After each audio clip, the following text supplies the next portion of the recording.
Бердібек Соқпақбаев, балалық шаққа саяхат. Менің ғажап пималарым. Бала аштыққа да, жалаңаштыққа да төзеді, ал бірақ ойнамай төзе алмайды. Ойын оған өмір тауқыметінің бәрін ұмыттырады. Бала ішегін сүйретіп ойнайды деген рас сөз. Қыстыгүні сабақтан тыс уақытта сіз Қостөбенің бар баласын Текестің бойынан, сырғанақтың басынан табасыз. Текес қыста қатып қалады. Жұрт суды ойықтан алады.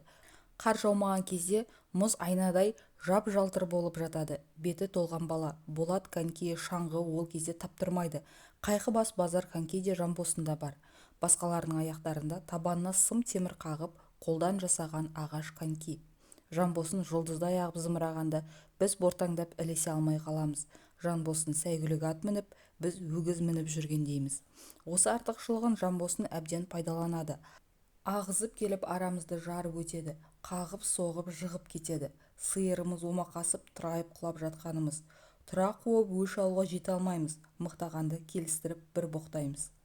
Конькиі жоқтар Текестің тік жарқабағын сырғанақ етіп алады. Содан шанасы барлар шанамен, шанасы жоқтар астарына сиырдың жапасын қойып сырғанайды. Шаналы жұрт аз. Баласына құнттап шана жасап беретін өнерлі атаны ауылда сирек ұшырайды. Ауылда сиырдың кез келген жерге тастап кете беретін жапасынан арзан не бар? Қыстыгүні ол жапалар тоң болып қатып жатады. Шанасы жоқтарға шана болады. Текестің суына бір матырып алсаң, тіптен лазым. Аязға аз ғана қойып қойсаң, сырты одан бетер тоңазып, көк пеңбек, көк жалтыр мұз болып шыға келеді. Шананың ең жүйрігі дайын. Отыр да сырғанай бер. Мұз жолақтың басынан жібергеніңше, жолдағыларды басып үзіп, құйындатып алып жөнеледі. Шана тәрізді жолда не олай, не бұлай қиялап шығып кетуді білмейді. Жалтыр мұздың нағыз ойықтау ортасымен зымырайды. Жапа шанада бір ғана айып бар. Орнықты емес. Тай мінгендей бұлтылдап астыңда тұрмайды. Сәл қисайсаң бұлт етіп шығып кетеді. Сосын етекке құйрықпен немесе жамбаспен сырғанап жетесің. Осыдан соң киімде тамтық қалама. Қай баланы көрсең де құйрығын қасқыр тартып кеткендей жамау құйрық. Жыртықтан жылт-жылт еткен жалаңаш еттері көрініп жүреді. Сырғанақты ол сонда да қоймайды. Күнде кешқұрым шешең байғұс сығырайған бөтелке шамның жарығымен шалбардың пәре-пәре болған құйрығын тізесін бұрқ-бұрқ ұрсып жамап отырады. Сырғанақта басын қалғыр жүгірмек. Кеше ғана қандай етіп жамап бердің, бір күн болмай қарашы тағы да жалбыратып әкелуін. Ендігәрі сенің жар басына жақын барғаныңды көрейін. Мойның үзілгір, мойныңды үзіп жібермесем не қылсын? Қамқор ананың күйінуден айтып жатқан домбытпасы. Оны өзі де сен де жақсы білесің. Сырғанаққа ертең мойным үзіледі екен деп қорықпай тағы барасың. Барғаныңды шешеңде көреді. Бірақ ол әлгі айтқан антында тұрмайды. Сенің қылдырақтай нәзік мойныңды бір бұрап үзіп жібермейді. Құйрық жалбырап тағы жыртылады. Көнбіс ана бұрқ-бұрқ ұрса отырып тағы жамайды. Өмір осылай өте береді. Жалаңаш болуға төзесің, ал бірақ ойнамай төзе алмайсың. Өзге киімнің нашарлығы түк емес, аяқ киімнің нашар болса қыстыгүні адамның қорысың, мүгедексің. Мен бір ескі жаман бәтеңке киіп жүруші едім. Сырғанақтың көмегімен бір күні біреуінің ұлтаны қақырап түсті де қалды. Қабыршағын жарып шыққан балапанға ұқсап ар жағынан кір-кір аяғым көрініп тұрды. Бір аяғымды өкшелеп басып үйге келдім. Жарақат бәтеңкені әкем төңкеріп олай қарады, бұлай қарады. Емдеудің еш ретін таба алмады. Жамап жасқаудың неше түрін ол бұған дейін басан кешіп үлгерген. Біз шаншатын сау жері қалмаған. Ғұмырың біткен екен деді де әкем әлгі бәтеңкелерді қораның арт жағындағы күресінге лақтырып тастады. Мен енді жалаң аяқпын. Ертең оқуға қалай барам? Осыған дұрысырақ бір аяқ киім қамдап беріңдер деп күз түскелі қақсап келем. Әне енді оқуынан қалатын болды деп шешем әкем мен ағаларымды жазғыра бастады. Қамсыз әкем тап осылай болар деп күндердің күнінде мені жалаң аяқ қалар деп ойламаған. Қиын болды ғой деп желкесін қасып біраз тұрды. Төңірегіне қарағыштап, басы артық бейсауат жатқан аяқ киім іздестіре бастады. Басы артық аяқ киім біздің үйде қайдан келеді? Босағада шешемнің өкшесіне жамау түскен үшкіл бас Азия калоша жатқан. Әкем соны көрді. Әспет, қашан аяқ киім табылғанша оқуға сенің калошыңды киіп барып келіп жүрсе қалай болады? Әкемнің ойлап тапқаны осы еді. Ой жазған, онымен қалай барады? Аяғына қар құйылмай ма? Амал жоқ, әкем маған аяқ киім іздеуге кірісті. өзіміздің үйден түк таба алмай көршілерге кеткен еді. Бір кезде қонышынан басқа түгі қалмаған ескі екі жаман сұр пима алып келе жатыр. Құдай біледі, әлде кімнің лақтырып тастаған пималары. Әрі маған шақ емес, үлкен пималар. Қораның сорайып шыққан бел ағашына ұрғыштап шаңын қағып жатыр. Шаң түтінше бұрқ-бұрқ етеді. Ұра берсе таусылмай шыға беретін тәрізді. Түк таппаған әкем енді маған осы пималарды табандап бермек болды. Немен табандайды? Жай құрым кезбен табандаса түк болмайды. 2-3 күнде тесіліп шыға келеді. Ей, Смаш, застап жаққа барып келші. Солдаттың ескі пималарының қонышы табылмас па екен деп әкем інісін жұмсады. Смағұл заставаға кеткен еді. Бір кезде автомобильдің жарты баллонын көтеріп әкеле жатыр. Бұл табан бола ма? Мен болғызамын. Болғанда ең мықты табан болады. Тәтем айтқанын істейтін адам. Баллонды ол кескілеуге кірісті. Мен бұдан қалай табан шықпақ деп қызықтап қарап тұрмын. Пышақ жүрмейтін ғажап мықты зат болады екен. Қарағайдың үстіне салып балталап, одан соң ұстаға апарып атауызға тістетіп, күшпен пәре-пәресін шығарды. Ұлтанға лайықтап кесіп алғандарының қалыңдығы 4 елі, ап-ауыр. Тәтем пималарды осымен табандауға кірісті. Пышақ түгіл біз зорға тесіп өтеді. Біз өткен тесіктен тарамыс өтпей әлек қылады. Не керек, тәтем қажырлығының арқасында бір күн бір түн тапжылмай отырып пималарды табандап бітті-ау әйтеуір. Ал енді киіп көрейін. Өзі менің бойыма лайықсыз, үлкен пималар. Табан деген әлгіндей шомбал бірдеңе. Табан емес, зілдей тас байлап қойғандай. Адымдап жүріп көрейін. Бір аяғыма шалынысып жүре алмай жығылып қала жаздадым. Құдай біледі, әр пиманың салмағы 1 пұт келер. Оның үстіне шомбал табандар жүрген кезде илікпейді. Менің зәрем ұшып кетті. Қалай жүрем бұнымен? Көшеге қалай шығам? Мектепке қалай барам? Менің мына түрімді көрген балалар цирктың дарақшысын көргендей мазақтамай ма? Кимеймін.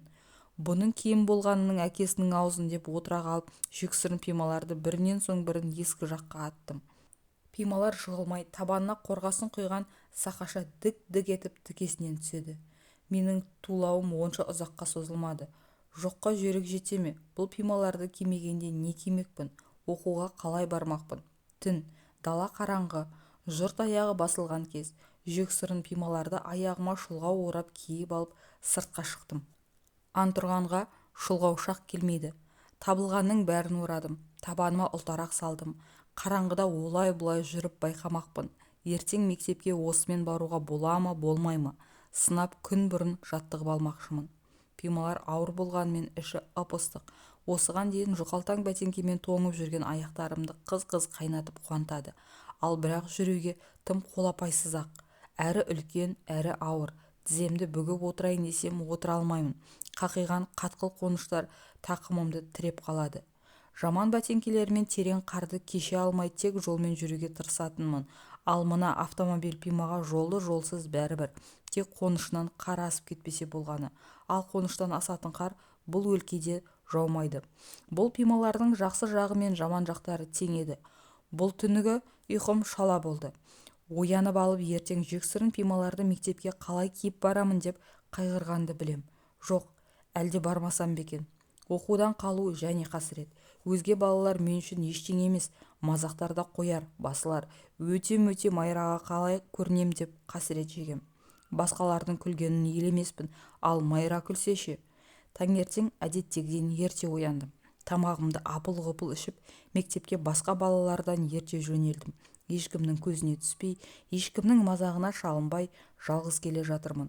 Класқа кірдім де, құйрығым партаға жабысып қалған адамша тапжылмай отырып алдым.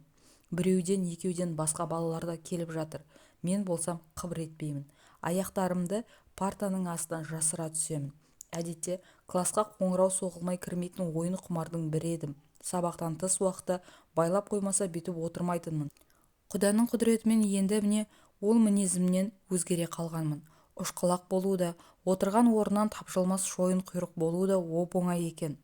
Қоңырау соғылды. Балалар класқа түгел кіріп отырды. Сабақ басталды. Менің күткенім де міне осы еді. Қасымдағы Көпекбайұлы Қожақанды шынтағына түртіп қаратып алдым. О не деген түрмен Қожақан бетіме қарады. Мен сәл жымиып күлдім де партаның астындағы аяқтарымды бері таман әкеп нұсқап көрсеттім. қожақаны көрді де бағжаң ете қалды. Сонымен тынды. Сабақ беріп тұрған мұғалімнен қорқып басқа ештеңе айта алмады. Осылай боларын мен білген едім. Ойлағанымның дәл өзі болды.